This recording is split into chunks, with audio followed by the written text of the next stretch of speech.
Hi, my name is Tina and this is Under 3 Acres, and today I'm going to show you how I make red currant jelly that is simple, easy, no fuss, and tastes delicious and is perfectly clear. A little over 4 years ago on this very channel, I planted a bunch of currant bushes and gooseberry bushes, and this is the first year we've had any significant crop from the red currant bushes. And yesterday, the kids and I picked a little over 2 kilos worth of red currants, which equals to about 4.5 pounds.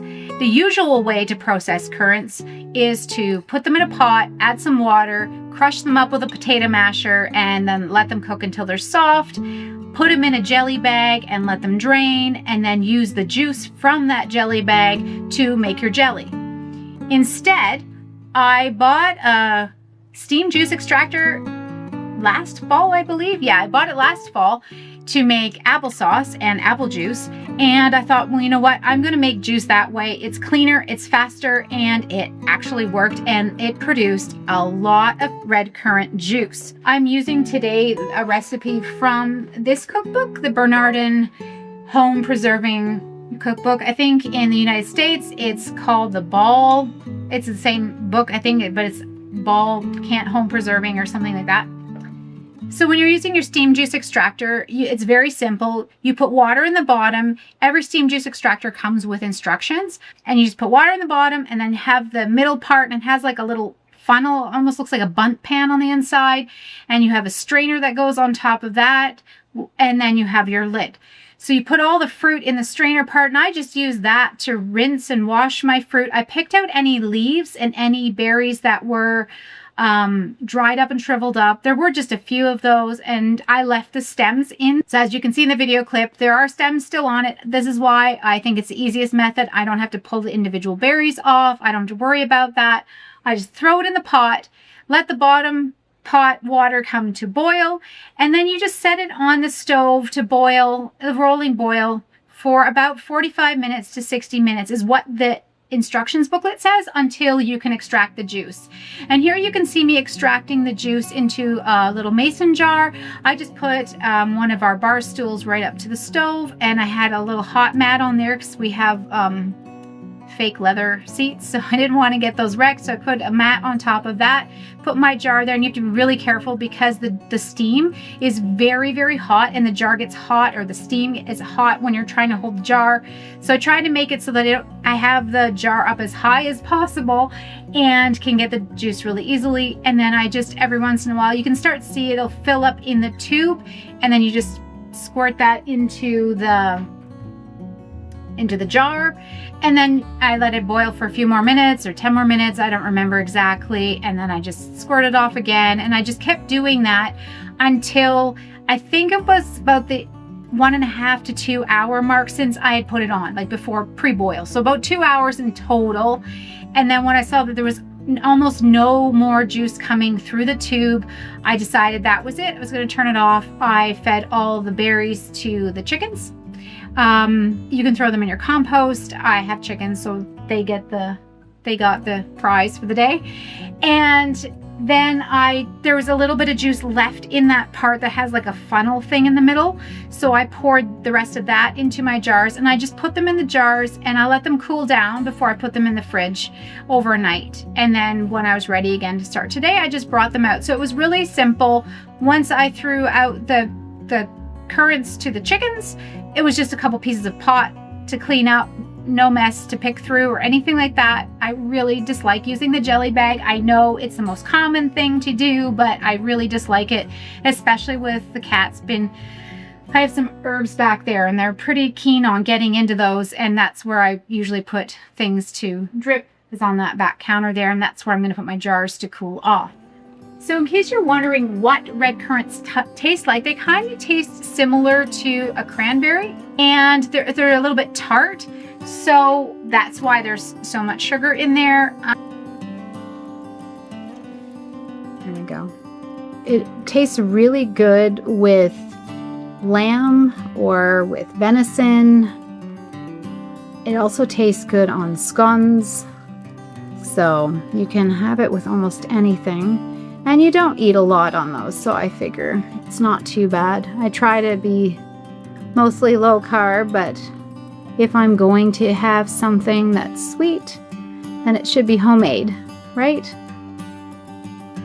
The last time I made red currant jelly was exactly 20 years ago. Well, maybe not to the day, but it was 20 years ago.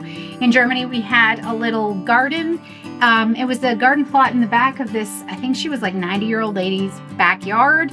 She was renting it out. It was like a little allotment plot. It was just her backyard, and she had some massive currant bushes and a ton of weeds. We cleared the weeds and grew some cucumbers and some pumpkins, but I remember the currants, and my kids helped me pick them, my oldest kids now, and their favorite, and these are a favorite. While you're waiting for your red currant jelly and pectin to come to a boil, you can set on a pot with some hot water and put your jars in it.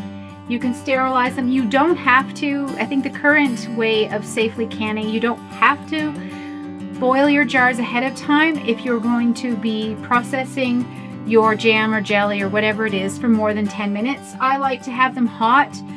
This is the easiest way for me to get the water hot and get the jars hot, and then the water is ready for canning afterwards. So I still do it. You don't have to. And I have some 250 milliliter jars, or they're the half pint jars, jam jars. I have them in here sitting in boiling water. Oh, we're boiling. So I'm gonna get the timer going for a minute. There we go. And we're just going to let that boil. In the recipe that I have, it said skim off any foam. There is barely any foam to be seen here. But if you do have foam to skim off, you can do that. It's just for presentation. It doesn't affect the jelly at all.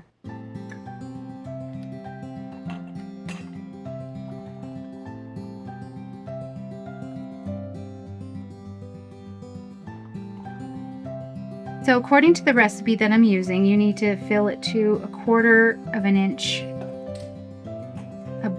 below the rim of the jar. I don't know if you can see that here. So I have this little tool, and each of these has a little measurement on it, and the bottom one is the 1/4 inch to check the head space. So you'll just set it on the rim of the jar, and then you fill up so that it just barely touches it.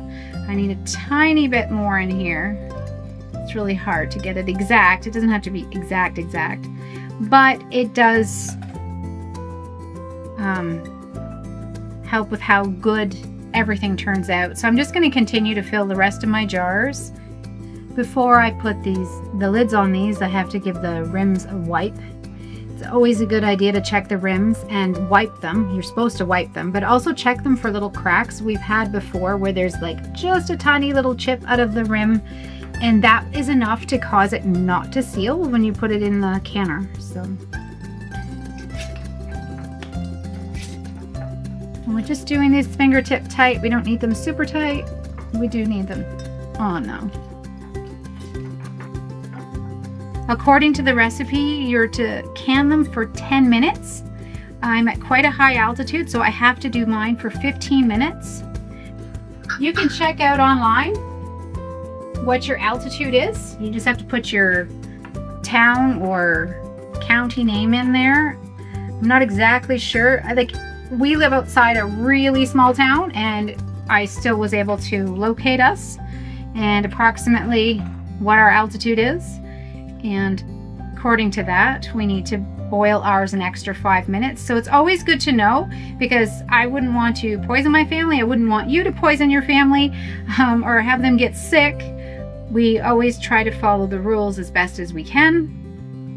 Look at my jars in here, and then this tool comes in really handy.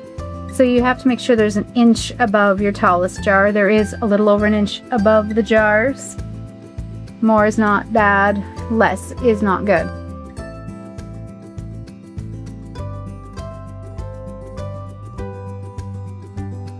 If you enjoyed this video, I think you might like this video or this video. And if you haven't already, please subscribe, because I'm going to be taking part in the Every Bit Counts challenge this month, and I have lots more videos to come. See you then. Bye.